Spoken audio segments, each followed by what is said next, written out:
everyone, and welcome to the Womanhood series, where we have topical conversations that all women should be having.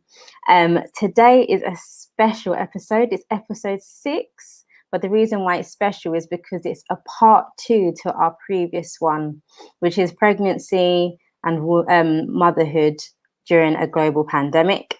If you haven't seen it, I definitely encourage you to go back and check it out, episode 5. So today I am reintroducing the lovely Candice, who's a first-time mum, and also our health visitor, Julia Ndu. So I'm just going to bring them onto screen. Hi. Hello. Hi. Hello. So please do introduce yourselves. Candice, if I can start with you. Yeah, of course. So my name is Candice and I am a first-time mum.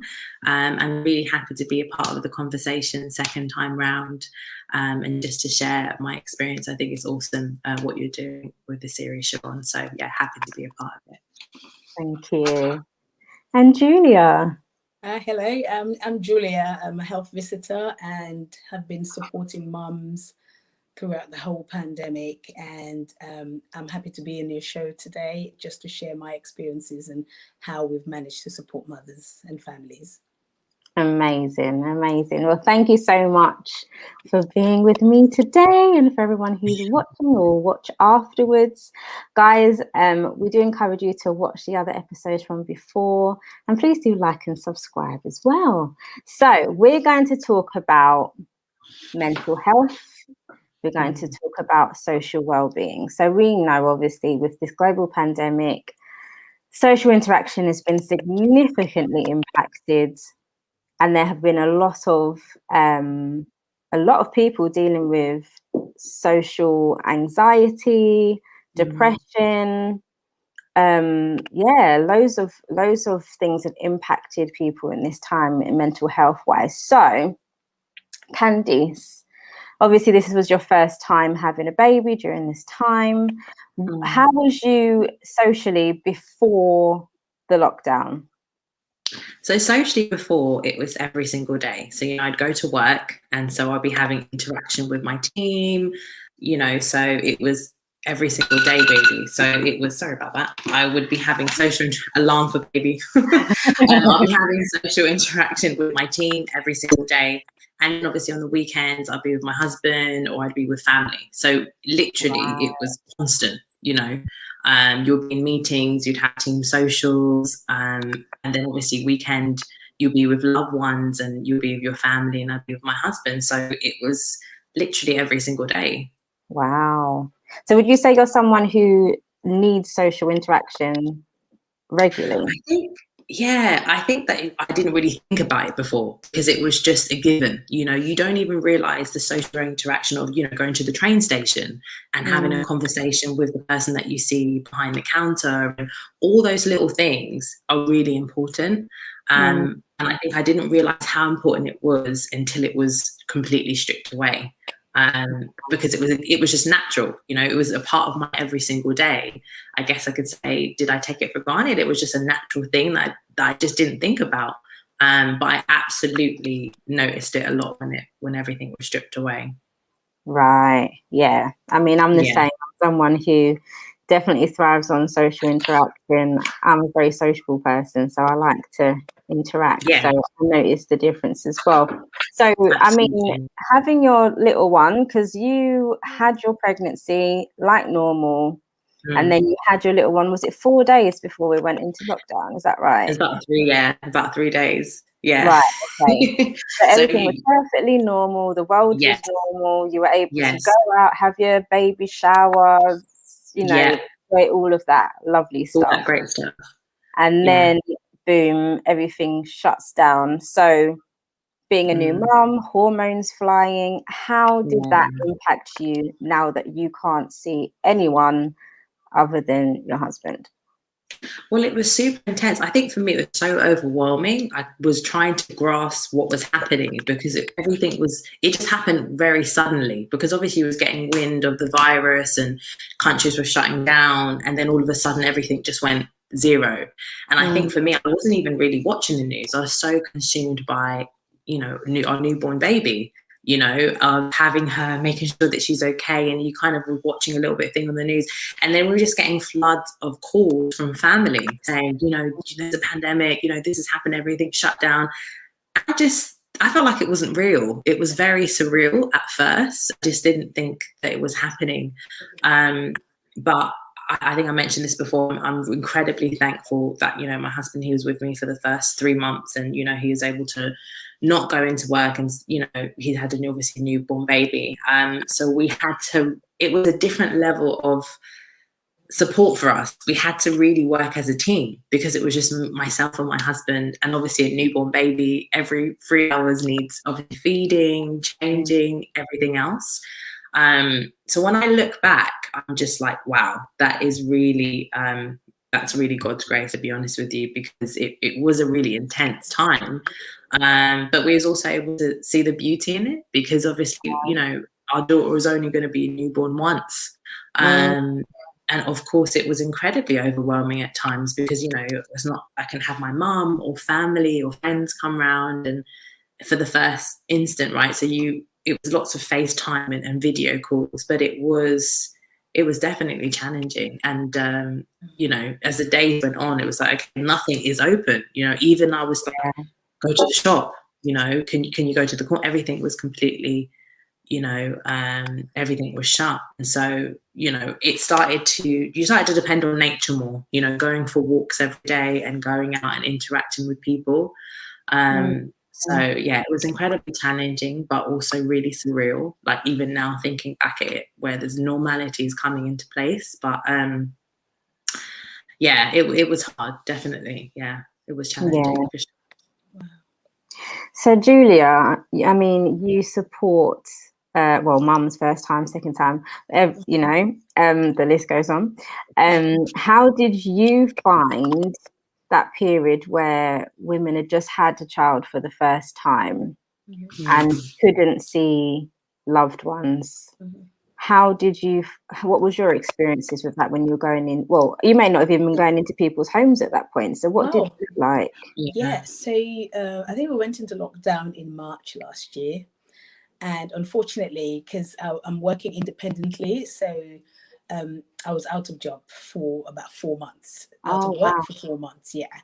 So they did call me back in July last year. So, and there were only a few of us on the ground. So what happened was, I mean, in some areas, about 50% of highly skilled health visitors that were deployed into hospitals. So you can imagine how much the staff, the level of staff was actually reduced significantly. Wow.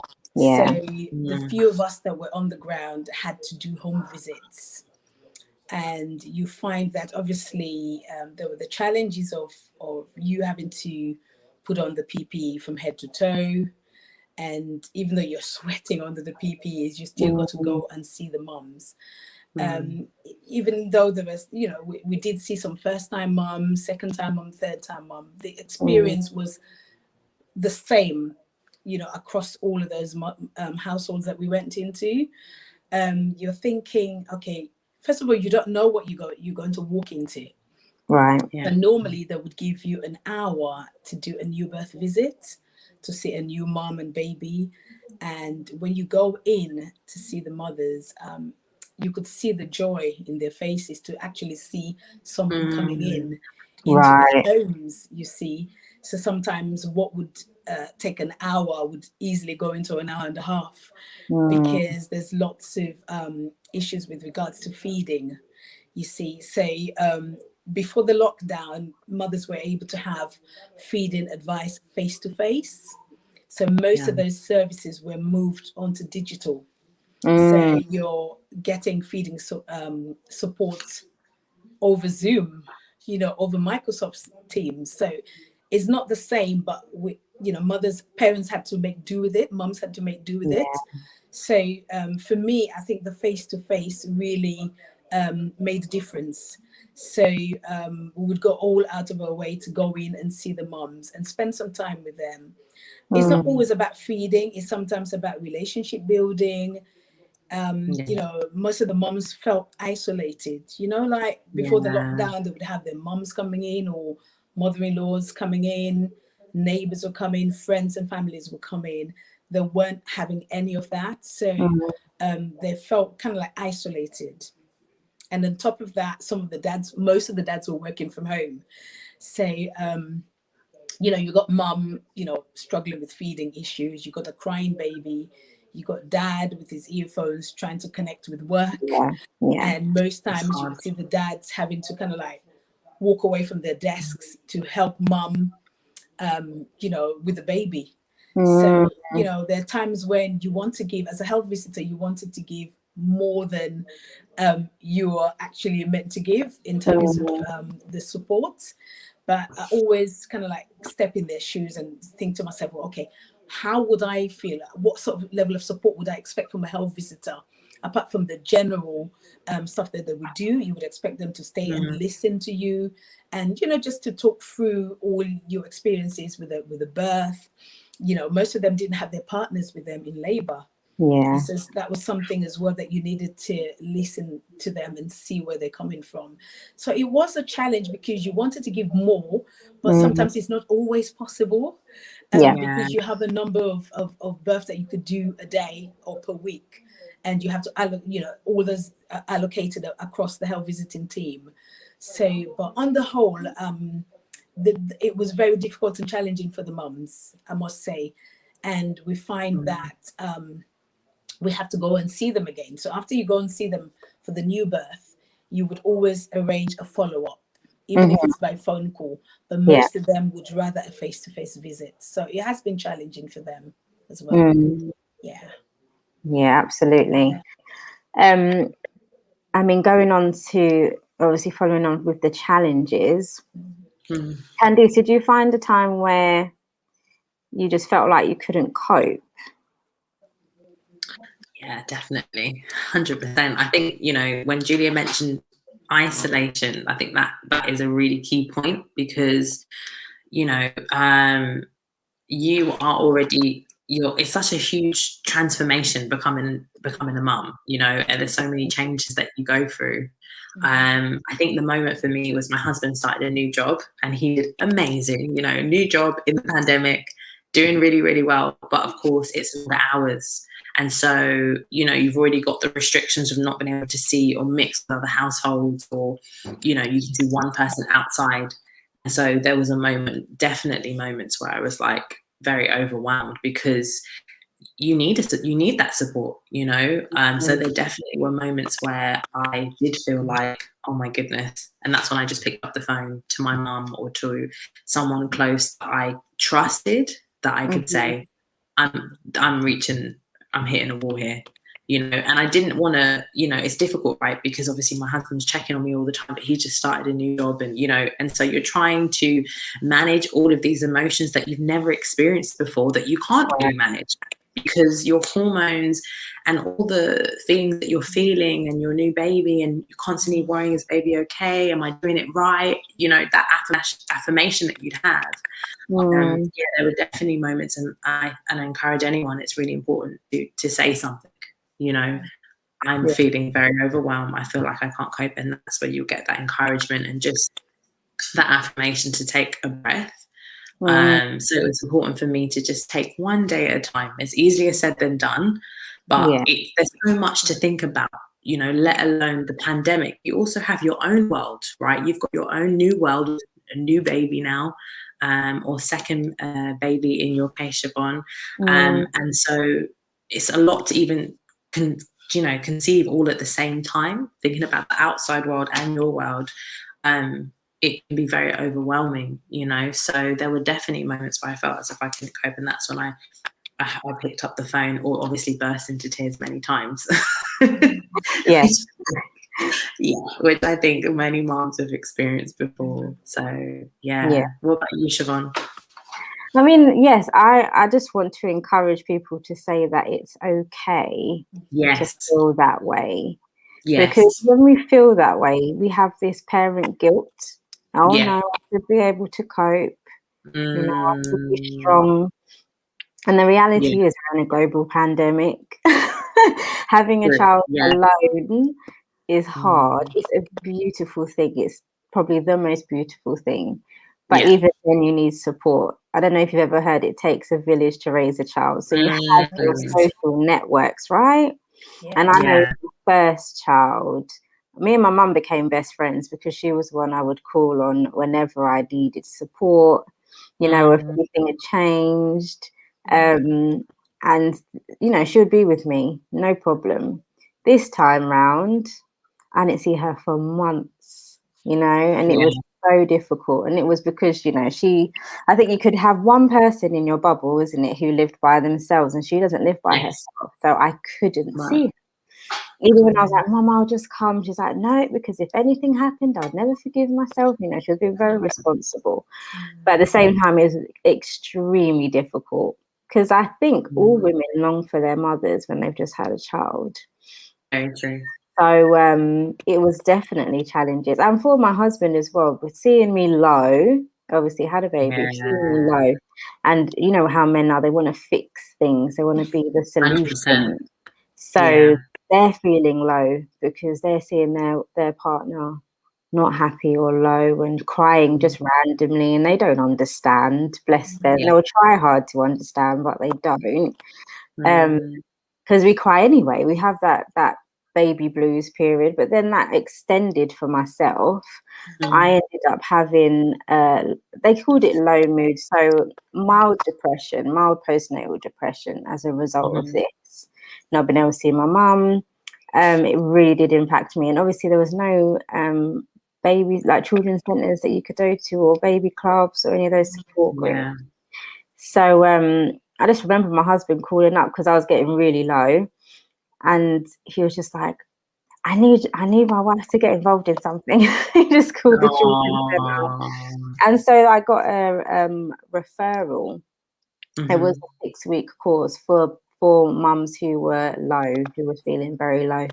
So it was such a lifeline, honestly. So I was able to have little sessions on Zoom, and it was nice. It was nice just to talk, because they had sessions where you could just talk, just to say how you're feeling, you know, what you're struggling with. And it was nice for other mums to share, because then you knew you wasn't by yourself.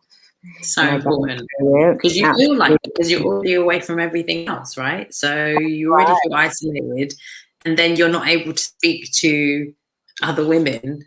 You know, and so it's so important. It really, really is. And it's like, I remember I was walking in Asda, I was just going to get some food, and I just burst into tears. And I'm just like, oh my goodness, I'm in Asda. Like, this can't happen right now. You know, but that's all the hormones and stuff as well. But yeah, no, it was definitely tough. Definitely had those meltdown moments. But following on from that, obviously we're longing for social interaction. Things start to ease a bit over the summer, if you remember, started to ease a little bit. Now, did you have anxiety at the idea of people now seeing your child? Absolutely. I know I did. I did, yeah, absolutely. So it was a huge catch-22, wasn't it? It's like, oh, I really want to be with people, but actually there's a fear in me now to see people, because I need to know my baby's going to be safe. Yeah. So how was that for you, Candice? How was that? Just had to have really honest conversations. I think most people were family members obviously were very considerate, like, how are you feeling? You know, we want to obviously see baby, we want to come and see you. It was just a process. I just had to allow myself to have those feelings, because they were real, and if I ignored them, they'd come up in a different way. So I had to have real conversations with my husband to say, this is where I'm at, and just was like, okay, well, what would make you feel comfortable, you know? So it's it's a normal thing, right, that when you visit a baby, everyone should be healthy anyway, right? No, anyone that even has a cold, or, you know, it's standard that, you know, okay, is everyone healthy? Everyone washes your hands. I think that's a normal thing anyway. But this is like, crank it up by about, I don't know, 100, right? Because you've got the normality of what people should be doing, and then you've got a pandemic. So it's like, where's the balance here?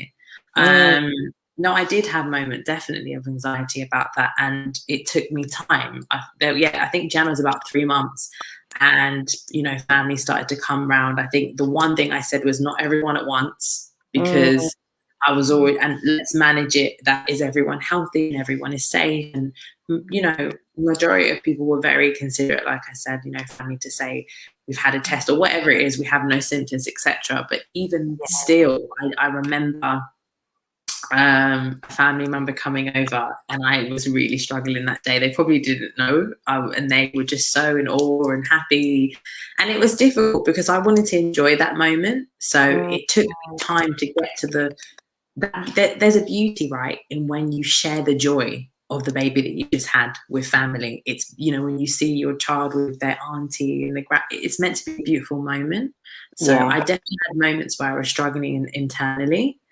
But there were also moments later on where I just grew in that area to become more confident and make sure that the safety measures was in place, that everyone is healthy, and and I could enjoy it.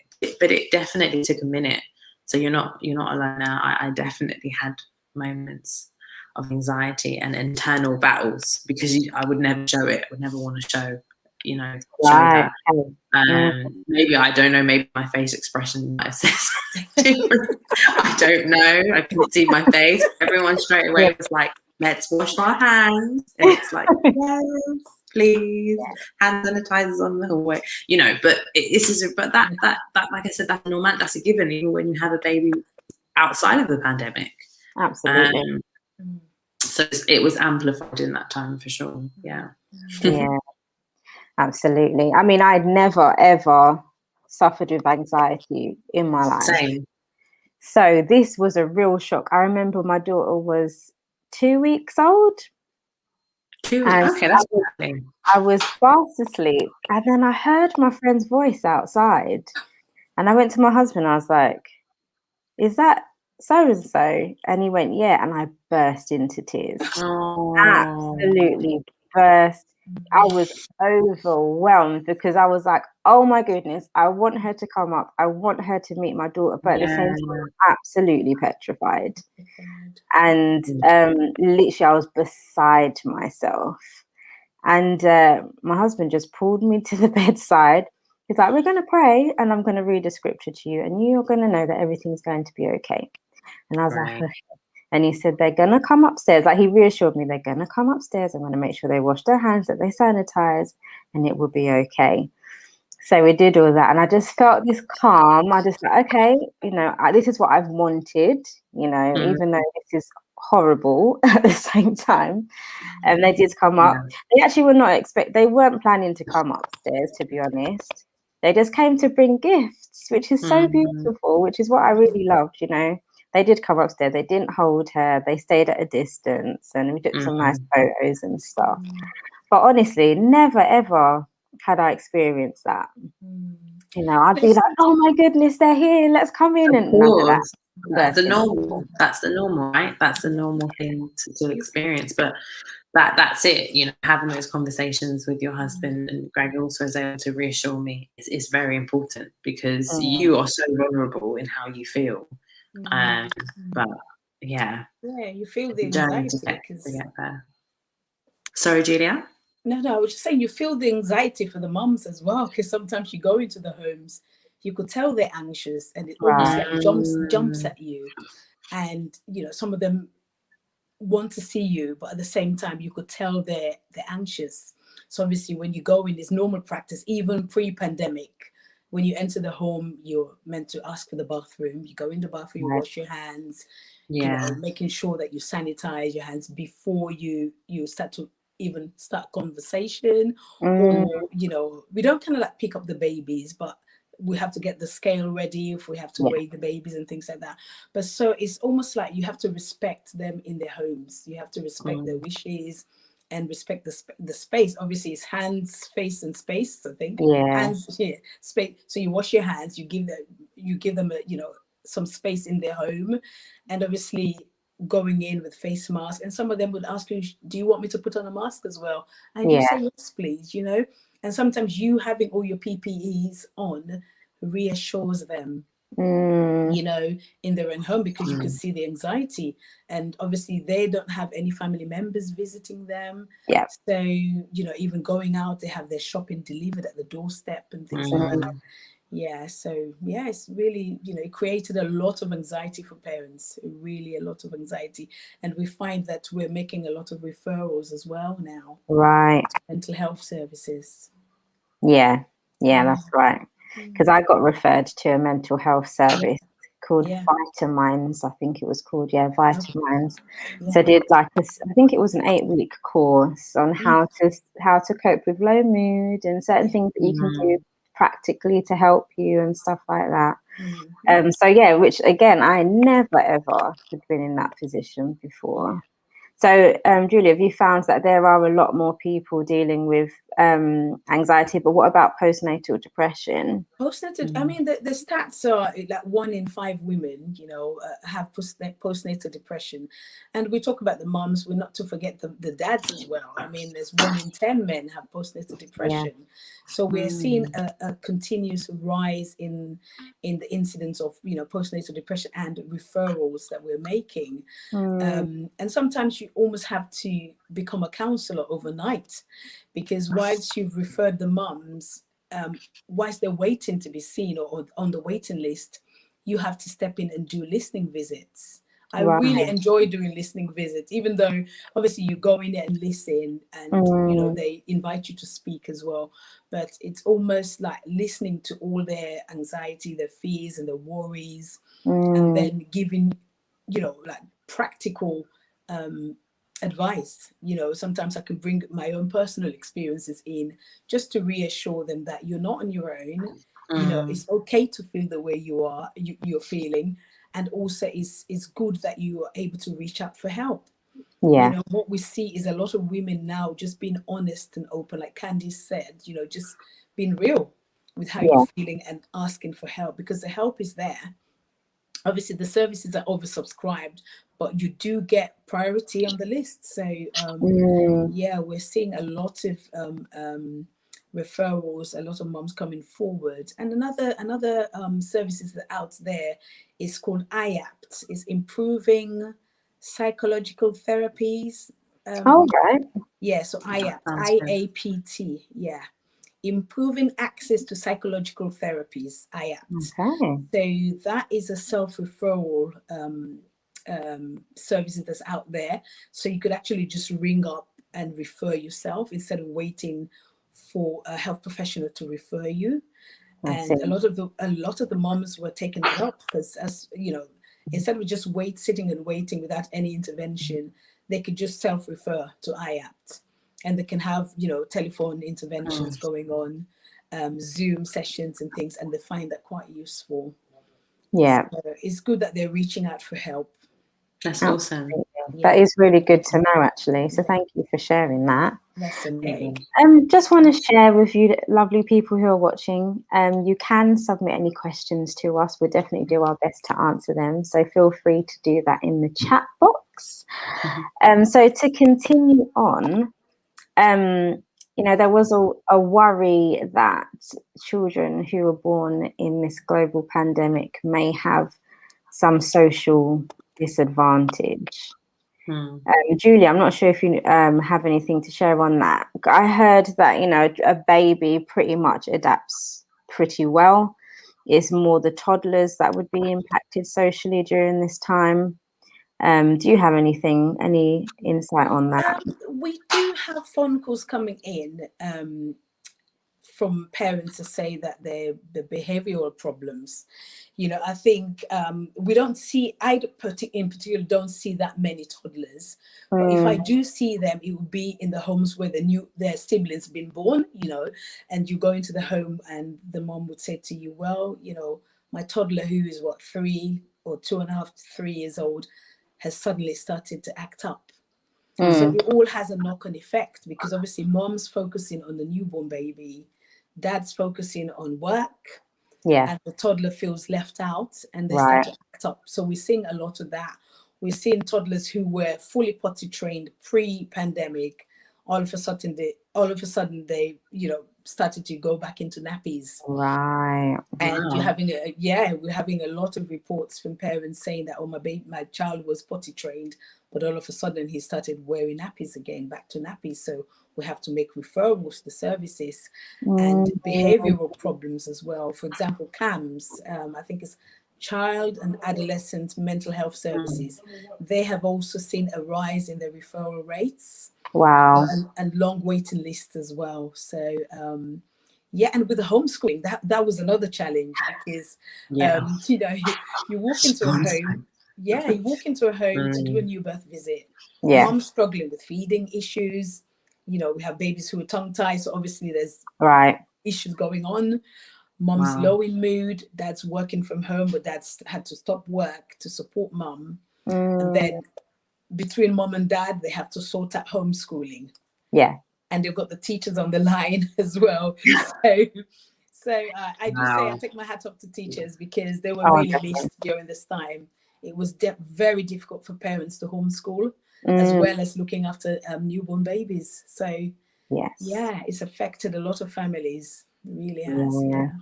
It really, really has.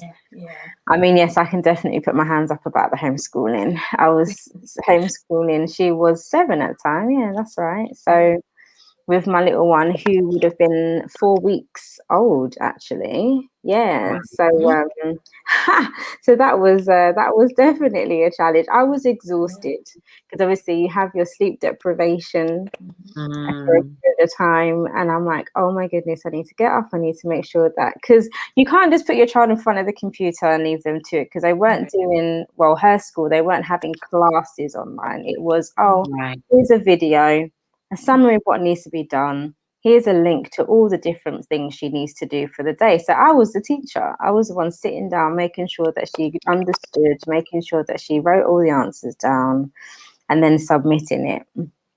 It was a ridiculous period of time, as well as obviously feeding every 2 hours, changing nappies, obviously settling baby. I want to have a sleep. Can't really have a sleep, because then she's left in here by herself. So, and I mean, my husband, he was off for a period of time, thankfully, so he was able to help as well. But yeah, it was definitely an operation. You did amazing, honestly. Yeah, absolutely. It was definitely a challenge. But Candice, with your little one, obviously not seeing anybody really, I think you said for the first 3 months of her life. Well, yeah, I mean, I don't think I remember it specifically that's when the restrictions started to go down, and that's when we could start to sort of see people. I think it was 3-month mark, to be honest. Yeah, it was. So I think it's about the 3-month mark.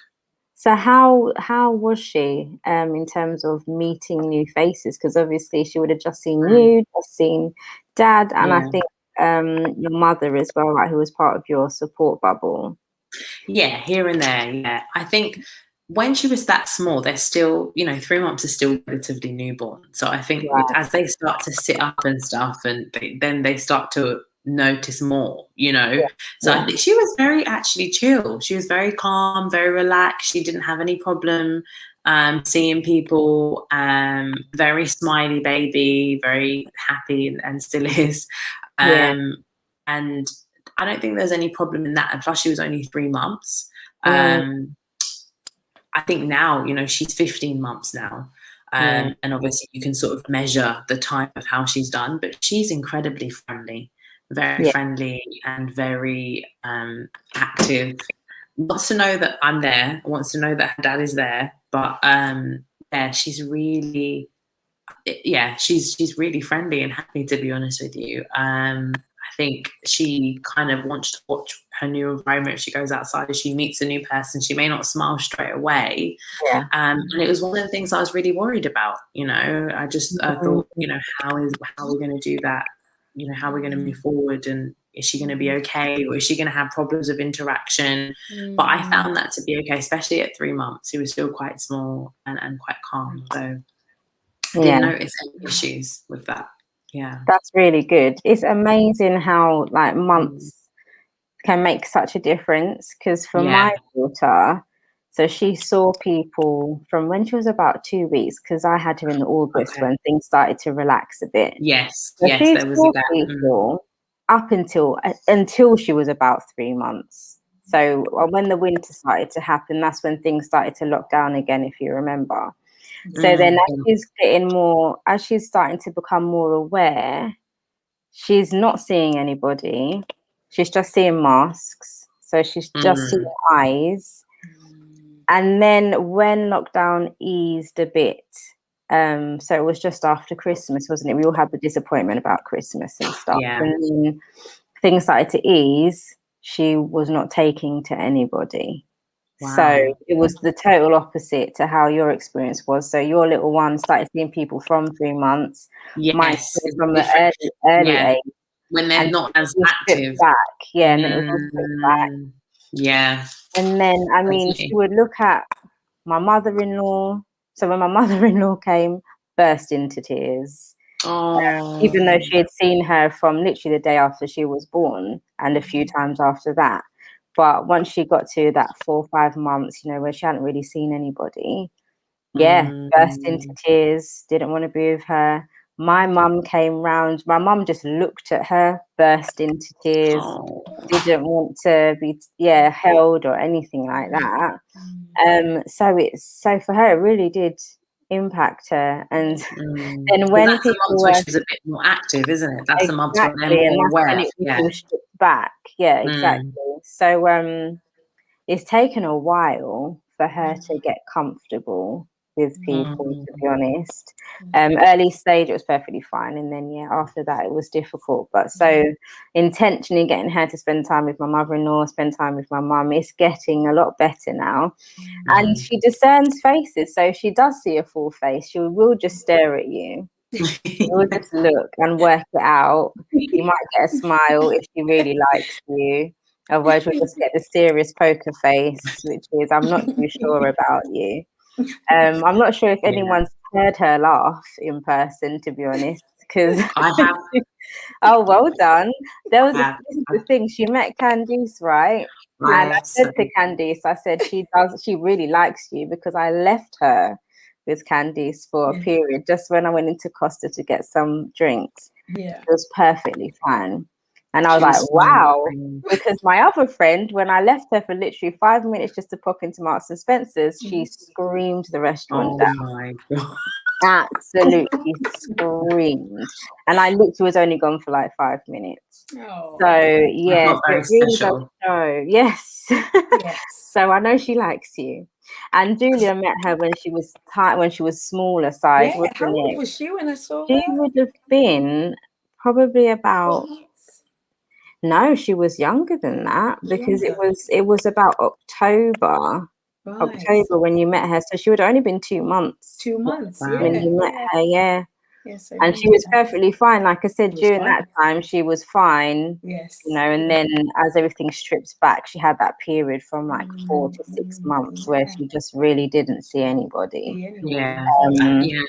I think that when Gianna got I think when Gianna got to like 3 months, she just started to see people, so it was okay. So she just started to become aware. But then she definitely had periods when it was locked down again, and then we started to see people again. She definitely had moments where she saw my mother-in-law or my mum and definitely burst into tears. So you're not alone in that at all. So that moment was fine.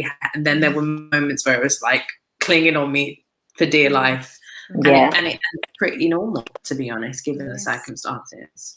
Exactly. So I mean, I see the difference between my eldest daughter and her, and I'm just like, wow, because my eldest, it was absolutely fine because the world was normal and she was seeing people all the time, so she didn't have any choice but to get on with it.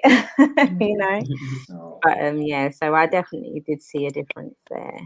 Do you guys have children's services opened now, like the children's centres and things? So not physically. I have been inquiring, and they said that they will get in touch when classes are in person, but no, they're still doing them online, which is it's a bit disappointing when you know you can meet outside, so you could do some buggy walks and stuff, but nothing as yet. There are a lot of private like independent classes that are running absolutely like normal, Right, okay. I inquired today actually to take Mhm. my little one swimming. So we're going to join a swimming course where they Oh, teach It's them how to go exciting. underwater and all those can types do of that. It's things. amazing. Yeah. So they're running. So I was like, let Mm. me do something. Yes, I have to pay Yeah. for it, but I'm Yeah, happy to do that. I think it's got to that point now where parents are just like, I just need to get out and do They're something doing for it. sure. Yeah. my child. So whereas obviously it was great when the children's centres were running Were before. opened, yeah. Yeah, I I think mean, it's it's a slowly free beginning to. service. Yeah. Mm, mm. So, but it is what it is. Candice, I'll let you know Mm. the details for that swimming I'm school excited. because Please do. it's all I'm over the excited. place. It's lovely. Yes. Yeah, And it's a I can't. reasonable price as well. Oh, good. Yeah. Something that you and little one can enjoy once a week. Definitely, and keep us extra fit. I'm here for it. Yeah. Exactly. Get some miles Exactly. along the way. Yeah, no, mine's the same. Nothing's open yet either, apart from online. There is one exception where they have a play time outside. Oh, And I did lovely. sign up, but it was cancelled because of the weather. So I'm hoping that will come back again. It's an area where you can go to, and they've got like a private play area, and you can book a certain amount of people. You can book it once a week. Right. Yeah, Okay. not more than once a week. So that's something, but I am looking forward, like Siobhan said, for other things to open up, but you just have to look and get it going, because it is it's important, right, to have that interaction and do activities outside the house. It's really important. It is. I think they've got one of the moms was talking about a website called happytea.co.uk. Yeah. Yeah, I think you can go on there and then put in your postcode, and it can tell you all the activities happening in your area. So, I think it was you, Julia, actually told me about I sent it. it. Yeah. I'm gonna have a look. Okay. Happy tea. Yeah, happytea.co.uk. Yeah. Yeah. There are things out there. Pardon?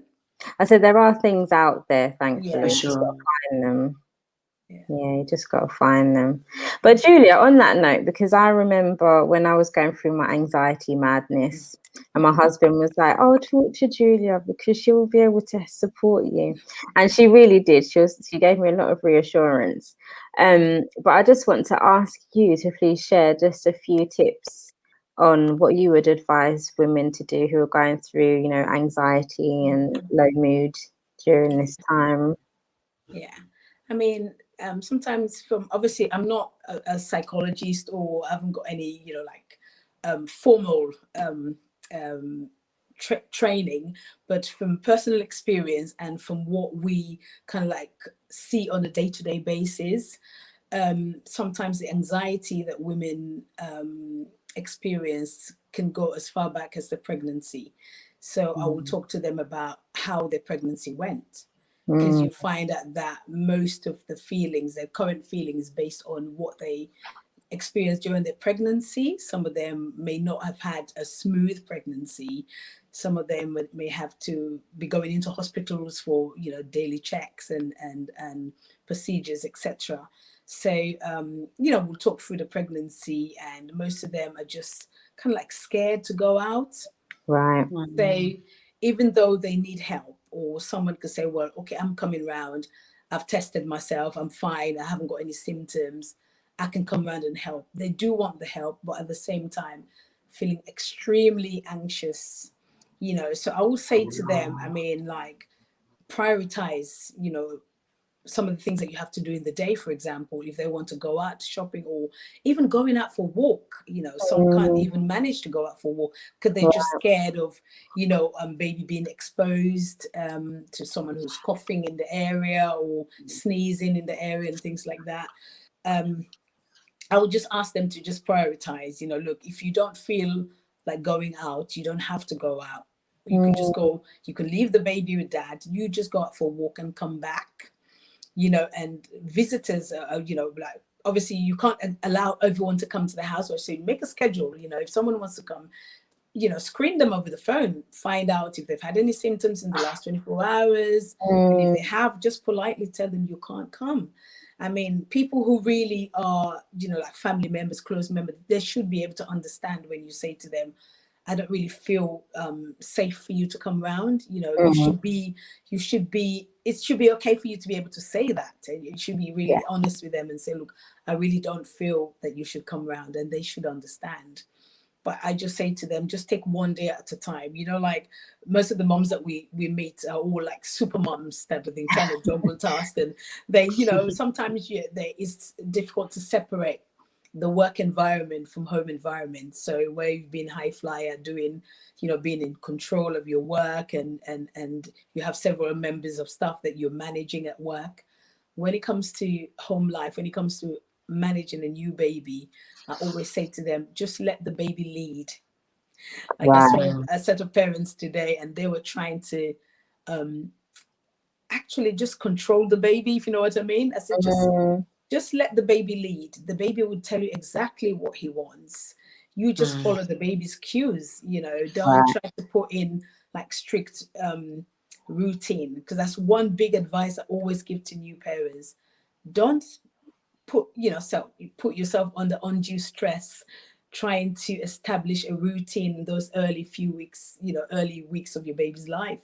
Just enjoy the baby, let the baby lead, watch the baby, learn about the baby, because those early few weeks are there for you to develop that relationship with the baby, finding out what the baby likes. The baby's learning from you and you're learning from the baby. So just let the baby lead in whatever you do. Don't set yourself strict routines. Just really take one day at a time. That's a big advice I always give to parents. Just enjoy the baby. Don't stress, because really, for some moms who happen to be breastfeeding, they want their breast milk to increase, their breast milk production to increase. So if they're stressed trying to fix the baby or trying to make things work the way they want it to, it's going to work against their milk production. So I would advise them to just really take one day at a time. Every day is a different day, you know. So I said to them, if your baby sleeps for 3 hours tonight or last night, don't expect the baby to sleep for 3 hours again tonight. So just have an open mind. Just have an open mind. Yeah. Amazing. All right, ladies. Well, we have come to the end of our episode. Oh, wow. Yeah, it has been absolutely fantastic. Thank you so much for joining again for part 2. Honestly, this has been definitely needed as a discussion, because it has really impacted so many people. So anyone who's been watching and anyone who watches the rerun, do share it with anyone who has had a child during this time. Anyone that you know that has dealt with any type of low mood, anxiety, postnatal depression, isolation, share it so that they know that they're not alone. Julia shared some really good resources as well. And yeah, Julia, I can see you've got your one-stop health visiting note there on your on your tag there. But how can people get in touch with you? Like, just go on www.onestophealthvisiting.com. Amazing. Yeah. And I'll add that in the description as well, so that people can click the link. That's all right. Yeah. So ladies, thank you so much. It's been such a blessing. And yes. Oh, did you want to say something, Candice? No, I'm just going to say thank you for having us. It's been an amazing part of the discussion. And I also want to say that Julia has also helped me as well, and she's awesome. So yeah, Julia, you're doing amazing work, and you're really helping new moms, second-time moms, third-time moms, and it's awesome to have people like you to support us. So yeah, it's a pleasure always to support you all. So yes, powerhouse health visitor, absolutely. Thank you for having me. Yes. All right, ladies. Okay. So I'll see you soon. Thank you. Take care. Bye. See ya. So that was our episode 6 of the Womanhood series, part 2 of pregnancy to motherhood during a global pandemic. So please like, subscribe, and share. And until next time, I'll see you then. Take care. Bye-bye.